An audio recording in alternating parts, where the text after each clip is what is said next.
Welcome to another episode of Conversations with Leaders. I'm Mike Desjardins, and I have the pleasure today of having Kristy O'Leary, the creative director at Decade Impact, here with me today to talk about a lot of things, actually. And full disclosure, Kristy and her team were the team of people that helped us at Virtus to become a B Corp.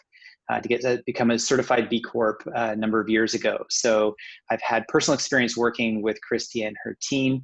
And as a leader, I have a great deal of respect for her knowledge in this area, an area that I think is misunderstood. I think today, I still talk to people and I tell them we're a B Corp. And like, I've heard of that, but I don't know what that is. And so Kristy, maybe tell us a little bit about what your organization does. Let's maybe use that as a starting point to launch off.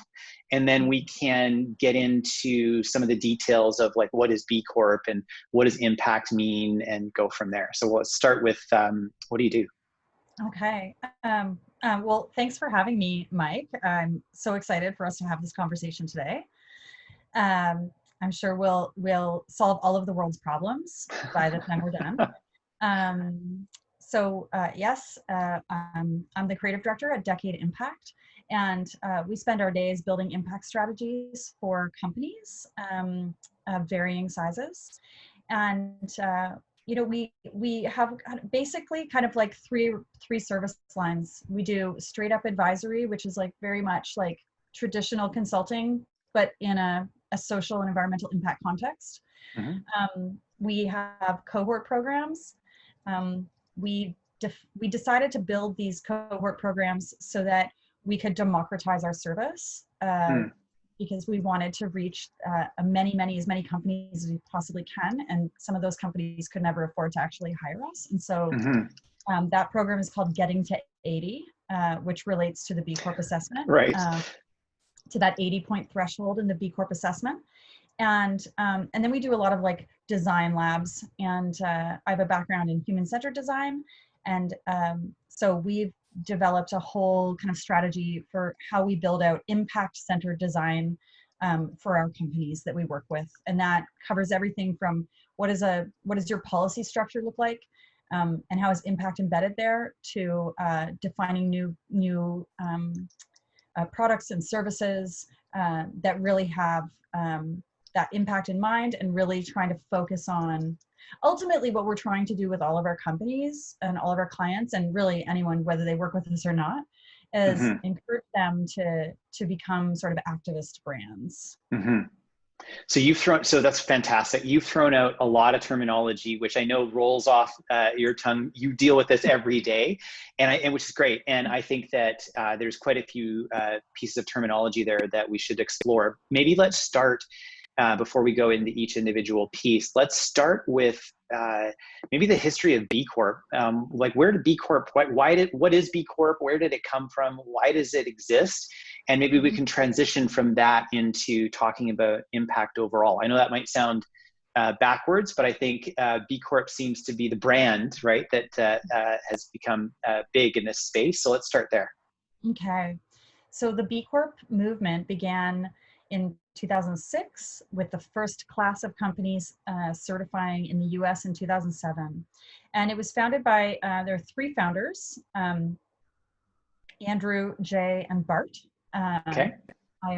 I'm not great with names, so I would have to have my little cheat sheet.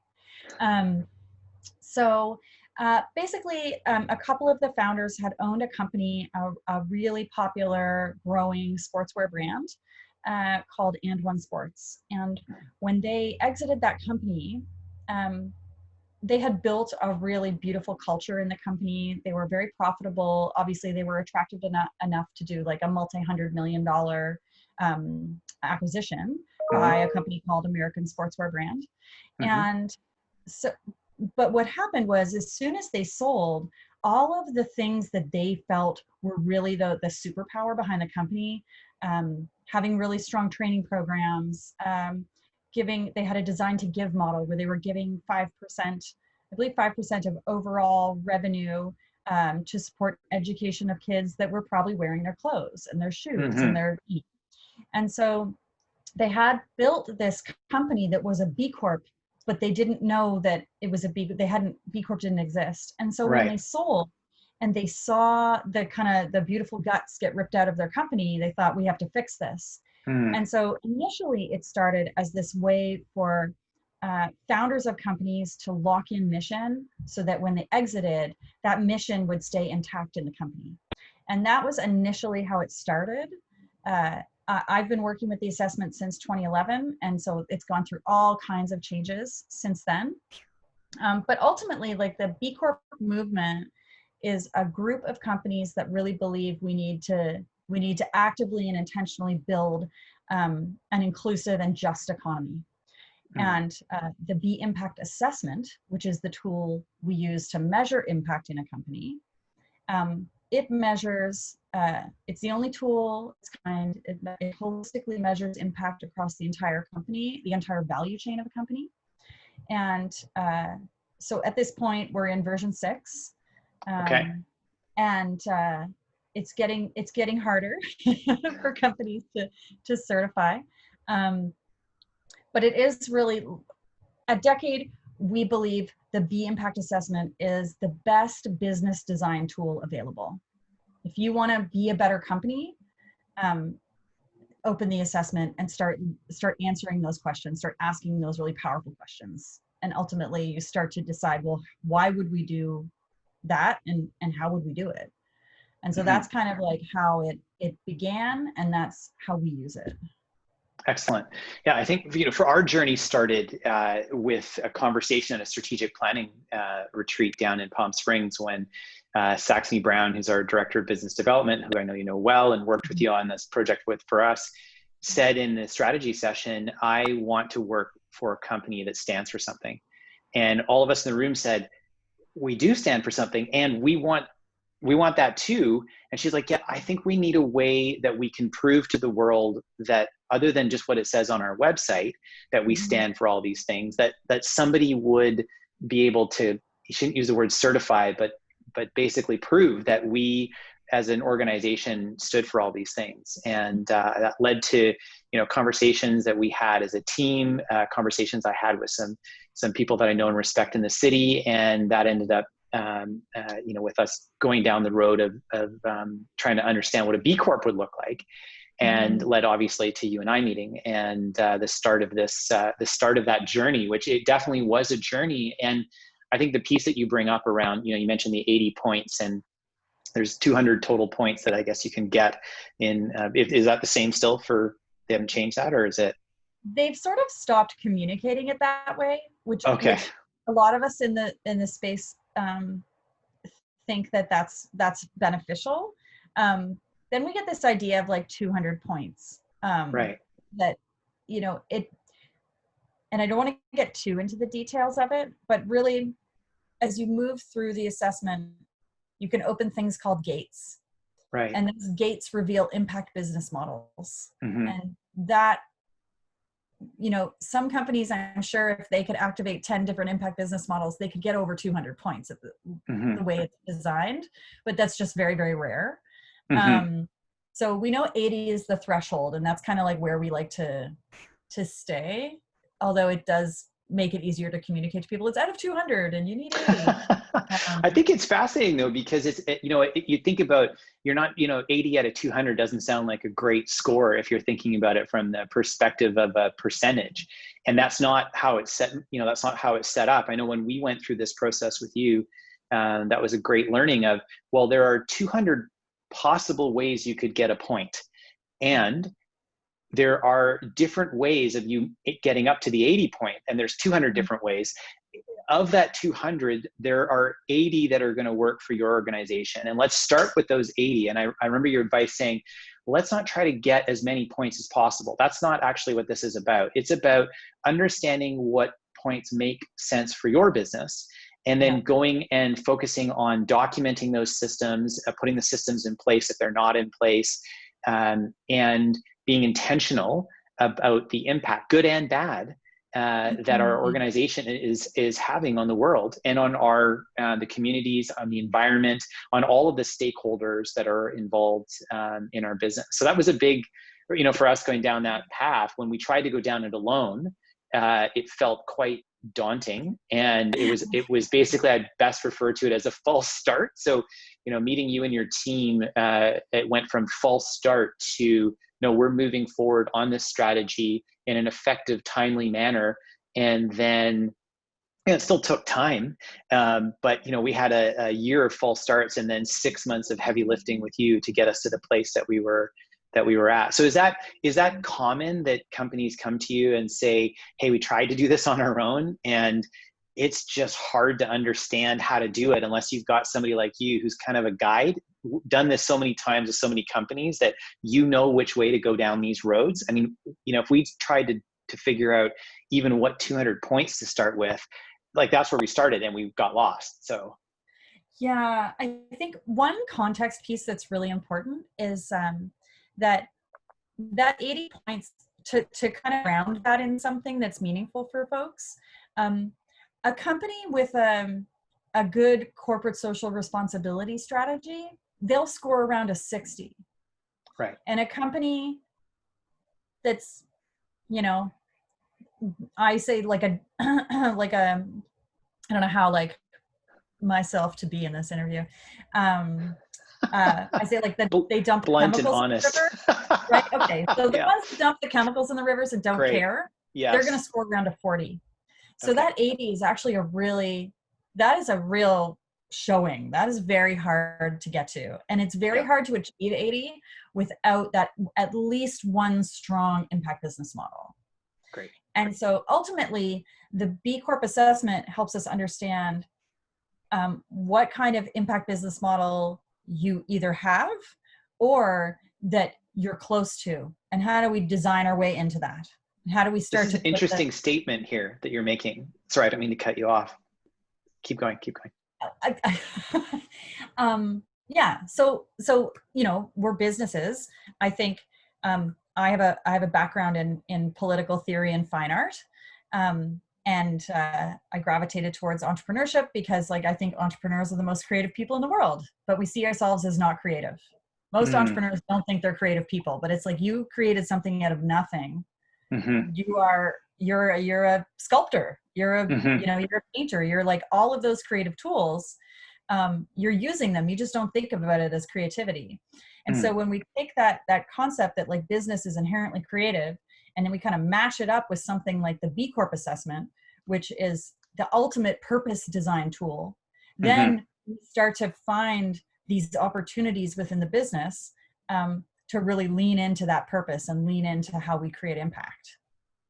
And I think this is the part that I found fascinating, is the piece of creativity in and around this, so that it isn't so much just an assessment of where we're at, like we're good at these things and we're bad at these things, but it was a process of creativity around, here are ways that we can create more impact in the world in a really positive way, that is profitable at the same time. So this isn't about, we're not talking about creating a social enterprise here. We're talking about a business that is still for profit, that is there to create profit for the shareholders, but it is aware of its externalities. So it's aware of our carbon footprint. It's aware of everything that we use. I mean, I know for us that one of the shocking parts when we went down this road was doing the Climate Smart certification at the same time, which you'd recommended to us.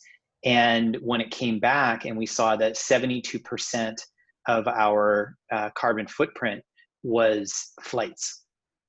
And as a company that does business across Canada, leadership development, both in person and virtual, but a lot more in person. Our clients have been traditionally, up until March of 2020, have been, things changed, have been reticent to go online and have been more likely to want to do it in person. So we are flying, even though we have a team that's distributed across Canada, we have our team flying all over the place.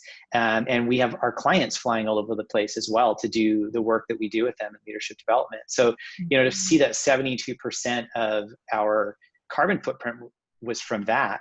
And really, when we look down, we print paper, we print things, like really there wasn't anything that was really in second place. I mean, that was the number one thing that we could act on. And, it's been fascinating in that, as I mentioned, COVID as we've gone through that experience as an organization and moved all of our work over to Zoom, that thing that we thought was so hard to get rid of, this flight, right? A piece of it has gone away completely. And I hope actually moving forward that we're able to maintain that, because I can see that that's such a positive impact on the world. And our clients are saving vast sums of money as well, because travel can be a very expensive part of this this process. So do you have other clients that when you get into this conversation around impact and around B Corp that aren't aware of, this is something they sort of take for granted, this is the way my business runs or the way our industry works, where when you've shown them, well, actually, this is what it's causing, that they've had to sort of pause and say, well, how do we do that differently? Yes, it happens every day. I have one example. It's kind of in the opposite direction, because I think there are the things that we understand are not good. We know that like flying a lot, you're burning a lot of CO2, you're, lots of carbon emissions, and we need to deal with, the climate crisis. So there's that piece. There's also the other side of the kind of pendulum as it swings. We have those companies that maybe think they're not that great. And so they kind of put their head down and they don't necessarily want to look at it. They're like, it's sometimes the journey of impact can be an uncomfortable one at times. And then you get the euphoria of, wow. So a company that we've worked with for a while, we were looking at their spending, their local spending, and they thought, well, we're not very good. And, and once we went through and we actually figured out all that data, more than 80% of the $120 million a year they were spending was going to within 80 kilometers of their head office. Wow. And that's in Vancouver. So they're a massive local economic driver. Yeah. Huge, hugely significant. And they didn't know that before. They didn't understand that. And so there's a lot of these kind of like, that's why we like to talk to our community and our clients and our friends about impact literacy.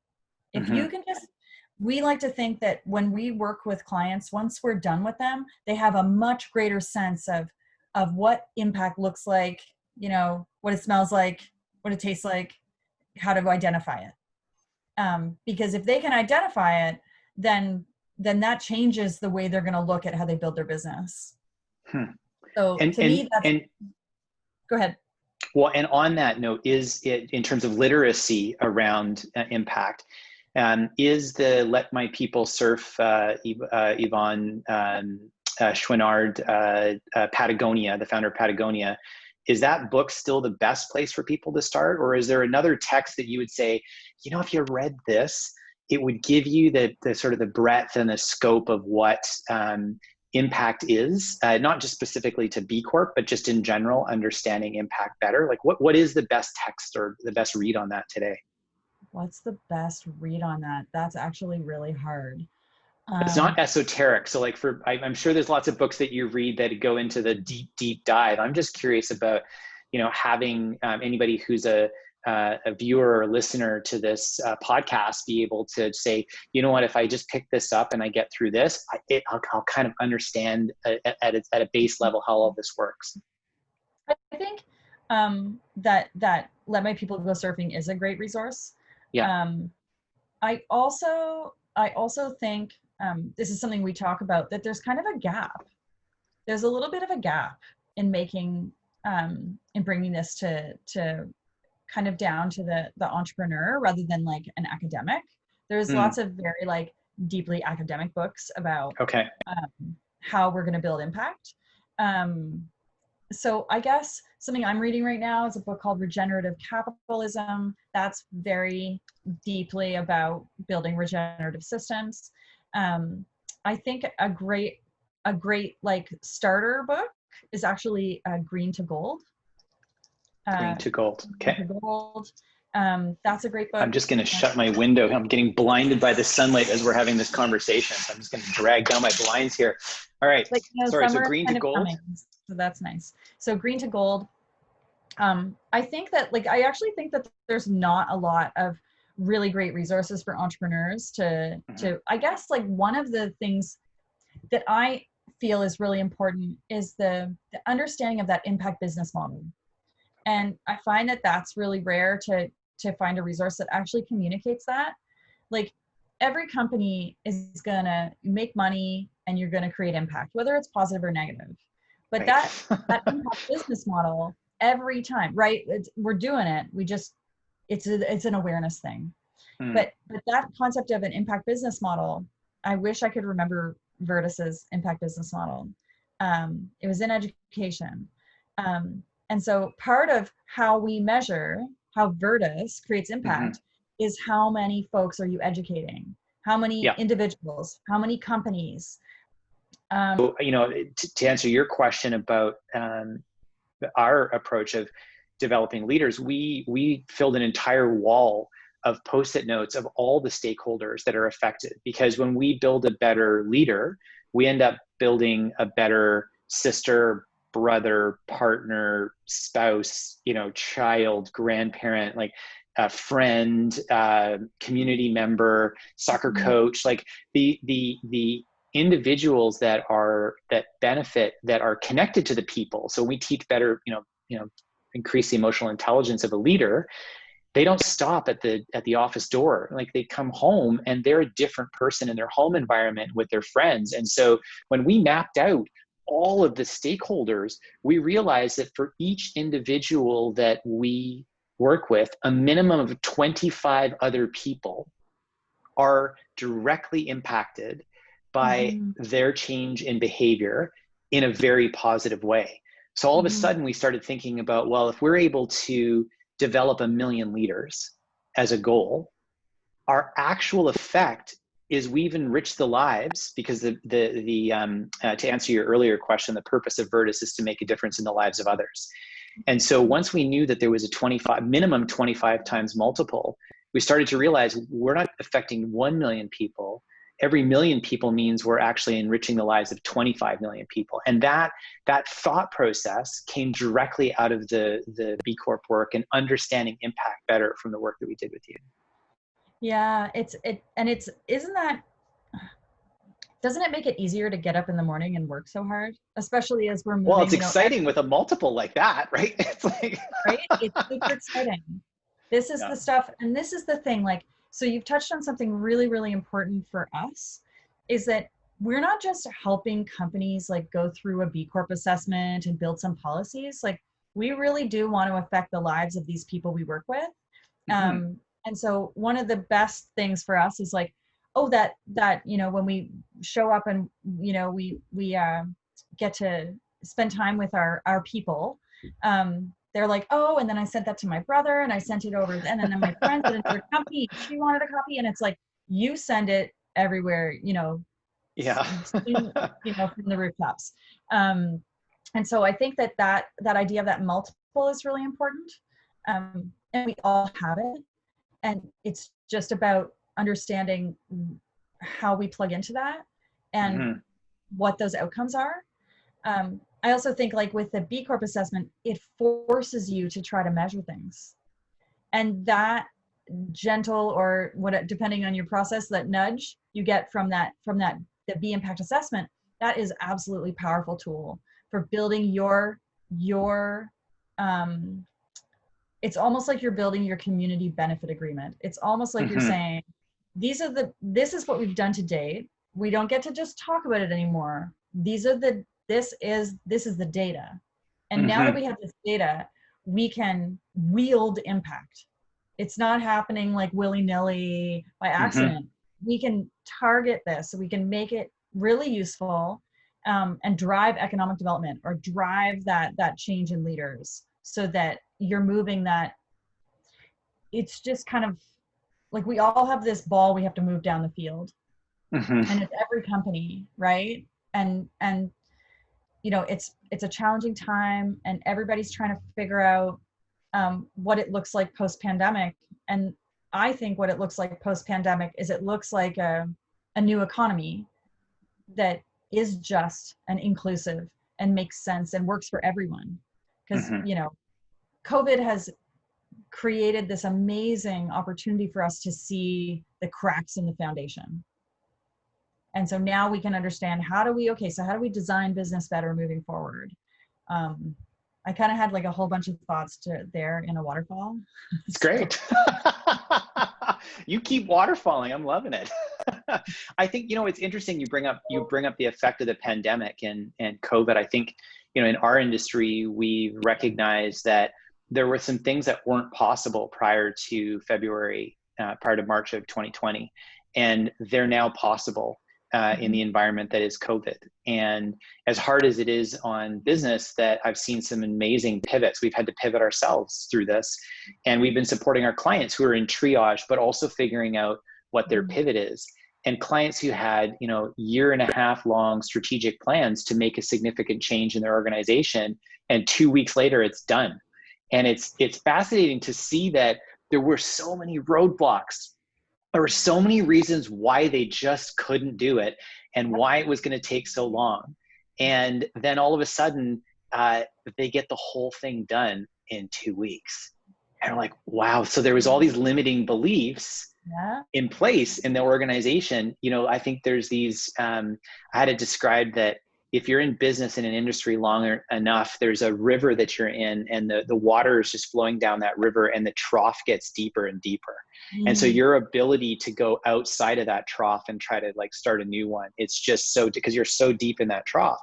And then within the organization, we build these troughs as well, these rivers, and they get deeper and deeper as the water flows through them. And it's very difficult because you've got the river that you're in as an organization. And then that's inside of a river that is the industry. And so just to shift the paradigm outside of the way the industry works, and to think about, well, what is that going to be like for our organization to shift outside of that and do that in a very different way. COVID like sprinkled gasoline all over everything and then threw a match on it, right? Like that's the experience that I'm watching all these organizations that we work with and ourselves as we've gone through it as a management team and talked about this. That's what happened for us.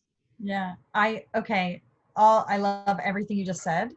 Yes, yes, and all of it. Two things that COVID did, I think two of the biggest things from my perspective, from like the impact, my impact world, is one, we understand supply chains better. We generally understand supply chain. Toilet paper, that's all we need, right? Toilet paper, right? Well, why isn't there any toilet paper? Well, let's find out. And so like panic buying, and we get to understand these economic forces of like supply and demand. And like, we just got to, for the first time, I think in my life, I felt like people were interacting with the economy in a completely new way. And they had to kind of shake out of their hazy, sleepy, get the sleep out of their eyes and go, oh, okay, like this is a thing I have to, it's not just that easy for me right now. Like we all had to, and of course I'm very privileged that, go on and on about my privilege. And so I have a lot of empathy for those that did not have it as easy as I have had it through COVID. One of the other pieces that I think is super important is this concept of change. And as someone that's been in the space since officially full-time since 2013, I left my other gig and decided I was going to help companies change the world. I've been hearing the same objections for a very long time. So next quarter, we're not ready. Well, we can't do that. Like that's impossible. So all of these things that I'm sure you hear it all the time in your world too, that objection that just went out the window. Like this concept of like, well, we're never going to change. Well, we know we did, and we changed in a very short period of time. And so to me, that I get so excited about that because, well, okay, so let's just change the other stuff. Let's change things intentionally this time rather than by accident, rather as a response, like a reaction. Let's respond in a really intentional way to build the economy that we need to have in order to have a just society. I think it's the surprising part of going down this road again, that it is a generative process, that it isn't just a process of dotting your I's and crossing your T's and then having, getting your points and getting the assessment done. But it is it is an approach to strategy, and it is an approach to generating new models of business and new ways of looking at how your business operates in the world and in the industry. And I think that's, and I've spoken to somebody about, I see they've said, you went and got B Corp certified. And so now you've got the B Corp stamp of approval that you're doing nice things and for the world and that sort of thing. I'm like, that's one part of it, yes, but that's not the whole thing. That there is this generative creative piece to, I think, is really important for anyone who's hesitating going down this road, as you say, saying, well, it's next quarter, or we can't because the following. That this is not it's not another thing that you take on that's going to put roadblocks in the way. Like, we got to measure new things. So that's just going to generate more work for overworked people, particularly in COVID, as there's been a lot of layoffs. That's not what this process does. This process is like shining a light bulb, one, on your organization, but then two, shining a light bulb up into the sky to show you, hey, there's a lot more possible than you thought was possible. And I think that's the big learning I've heard from anybody who went down this road. And then, man, the mission that comes out of it, like the energy and the excitement around the purpose of the organization, because the purpose of the organization, once you understand your impact on the world, that is directly connected to your purpose. And so any organization struggling with that, you get this amazing gift of your whole team being aligned around a purpose that maybe intuitively was inside of each of you, but you hadn't been able to actually put it into words yet. And the act of investigating and assessing actually, created the conversation, which allowed you to realize why your business exists in the first place. And it may be very different from why you thought it existed. Absolutely. And what it can be in the future. Right. That idea, like with us, the work we do, we are always rallying companies around 2030. 2030 is the International Panel on Climate Change. They're looking at 2030. The United Nations Sustainable Development Goals are looking at 2030. And, 2030 may feel far away, but it's very, very close. And so to me, this is an opportunity to build the company you want to be, rather than this company that, and I don't want to be hard on people that haven't gone through this journey. It takes vulnerability. It takes time, it takes resources. But I really do think that, whether with someone like us, there are other companies like Decade, I like to think we're the most like gritty activisty kind of folks in our general area. But there's all kinds of ways to do it. And it's about finding a way to plug into that feeling, because I tell you, like, purpose makes food taste better. It makes that like the 30-year horizon of you in your business feel like you're a kid again. I've seen it over and over and over again. It just ignites your team to think that they're working on something that's way bigger than their paycheck. And actually, there's a Harvard Business Review study found that inspired employees are 225% more effective and productive than employees that are kind of just at a baseline. That's a staggering difference in engagement.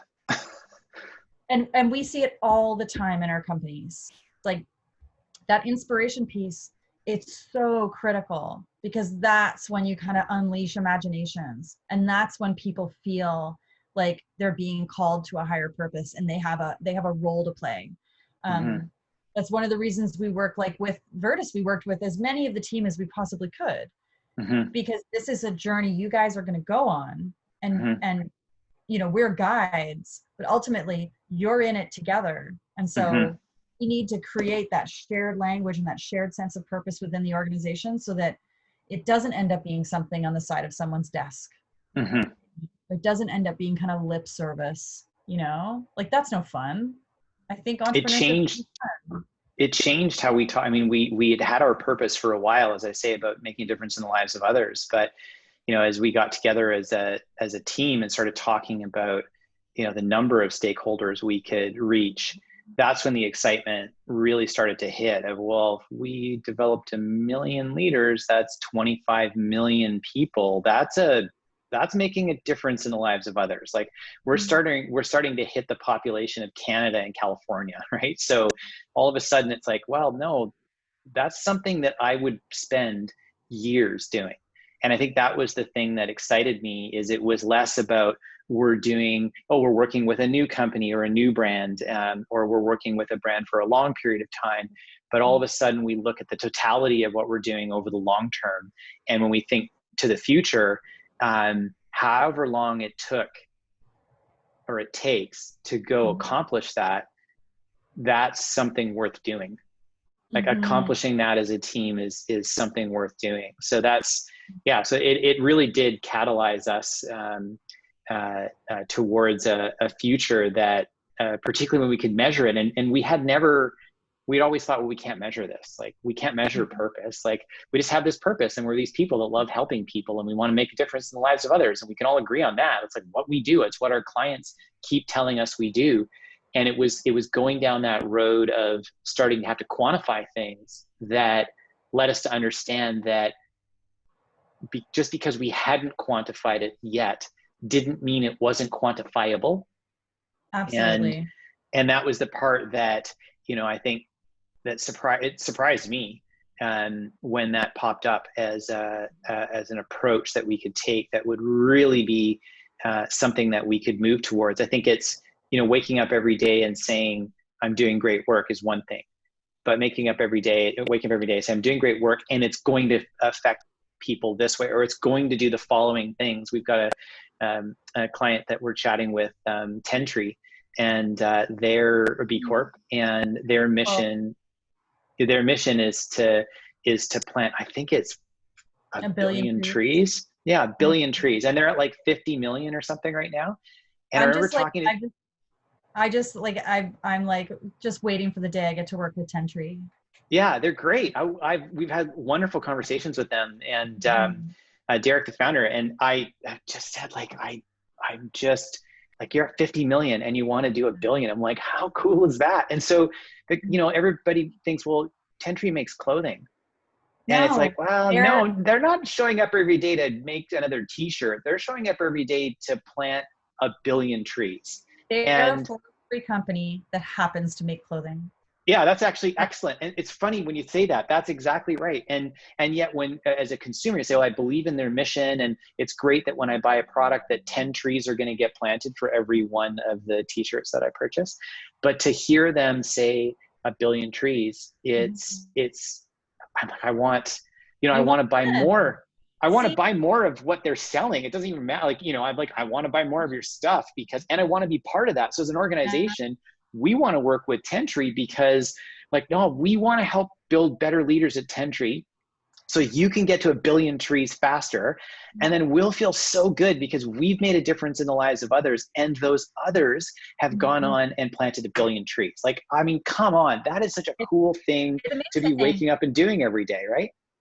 And at the same time with you're a culture change company that happens to do leadership development, like leadership, right? Like we don't tell our clients that, but it's true. This is what, and I think that this is what people need. People need these big, hairy, audacious goals. We talk about it with every client. If it feels like you can possibly do that and you're not going to break a sweat, it's not a goal. Like if it feels impossible, if it feels like it scares you, it makes you uncomfortable, then that's your goal, and write it down and put it on your website and share it with everybody and keep yourself accountable, because we need more of those big thinkers. And this is, and I feel like we're coming up to time here, but I think this is what leans really into that activism space, is that it's kind of a beautiful exercise and experience to be transparent about what you believe in. And and I don't want to, and like, not give a shit what everybody thinks. Like, this is our goal, and this is what we're moving towards. and people are going to move with us. Like Tentry, they have nailed it. They have a community of people that are moving with them. Like they are all on this journey together. And that is how, to me, they're a great example of they're like one of the perfect examples in Vancouver of a truly impactful company, you know. I like, another example is Isle, formerly LunaPads. Right. They have leaned into activism and doing the right thing and building a just and inclusive economy since they were founded 25 years ago.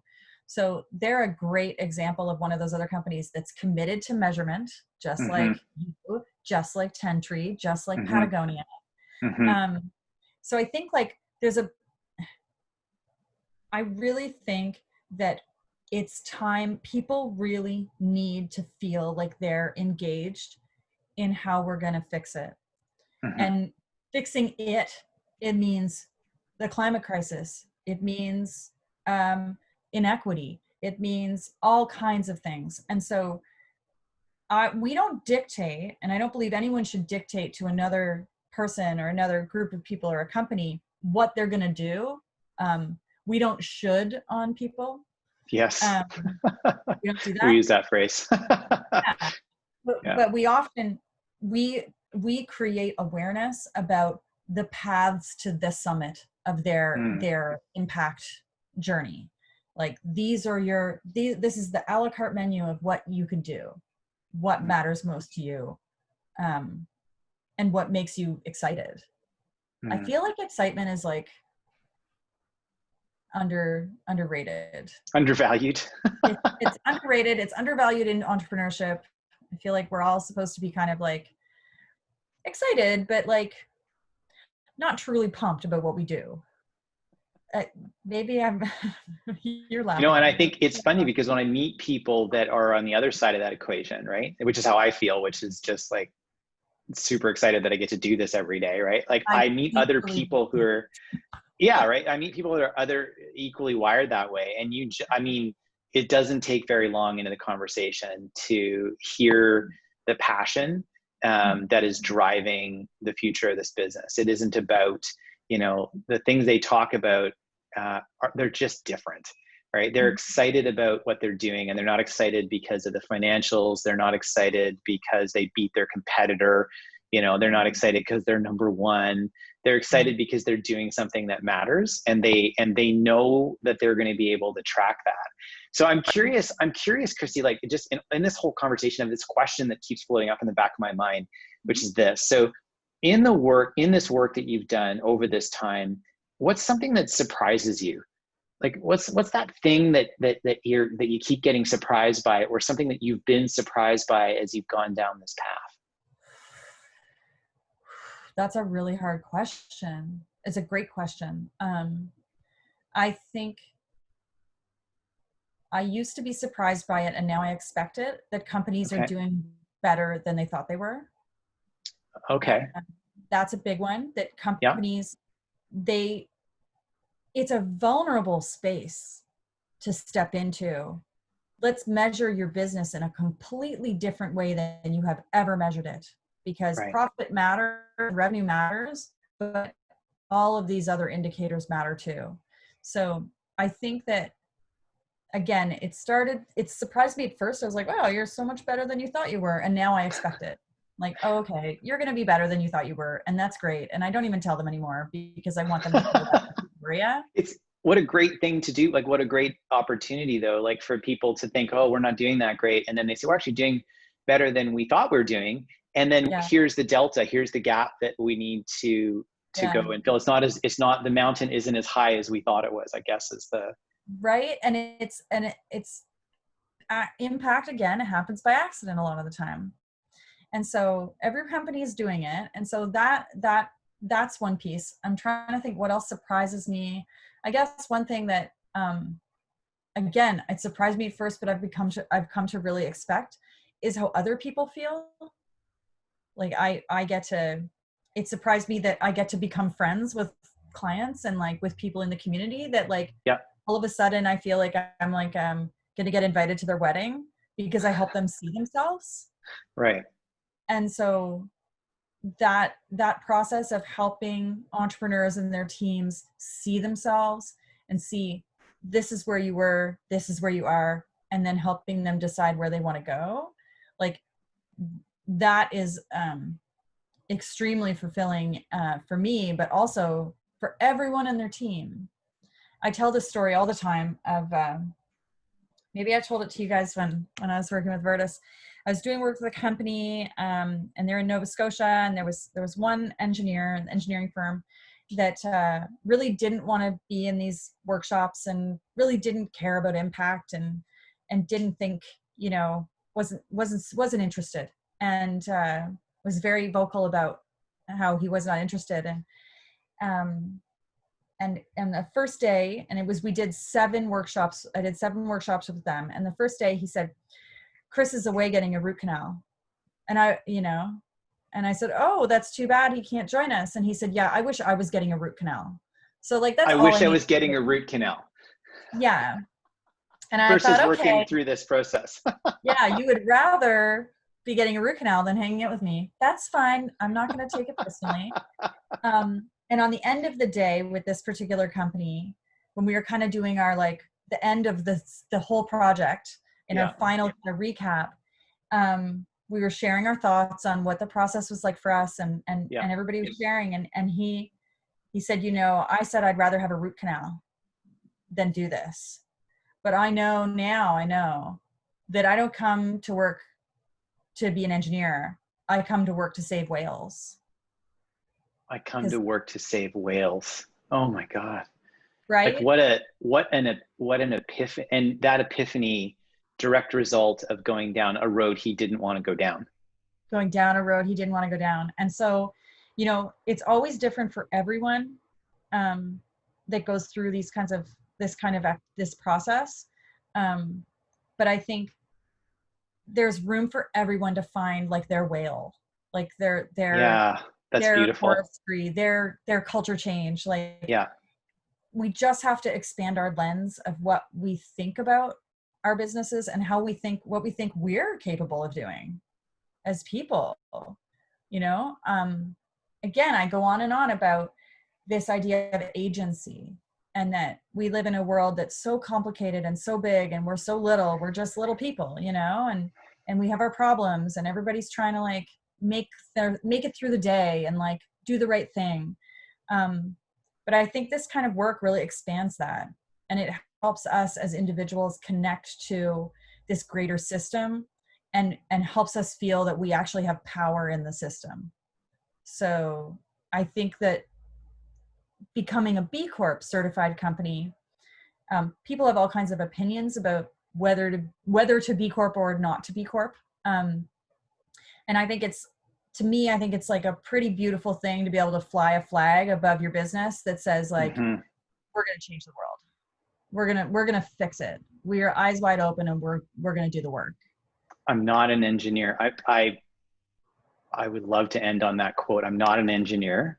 I'm here to save whales. I think that is a beautiful way to wrap up this conversation, and a wonderful way to create a synopsis of how powerful the process is and how engaging the process is of going down this route. So Kristy, if people want to reach out to you and learn more about your team, where's the best place for them to find you? The best place to find us is at decadeimpact.com. Is our website, and then LinkedIn. LinkedIn is a great way to connect. I found it extremely helpful. It's since COVID, I wasn't. I've leaned into social networking on LinkedIn since COVID. Wonderful. Well, Kristy O'Leary, thank you so much for making time to have this conversation. I hope that for anyone that's listening into this podcast right now, that if you came in curious about what impact really meant, and what a B Corp was, and what it means to create engagement, something that is so much bigger than we might have believed, around the future that you're creating with your business, that this conversation that Kristy and I have left you with a better idea of the process. And reach out to Kristy. She was amazing for us to work with. So thank you again, Kristy. Have a great evening. Oh, thank you so much, Mike.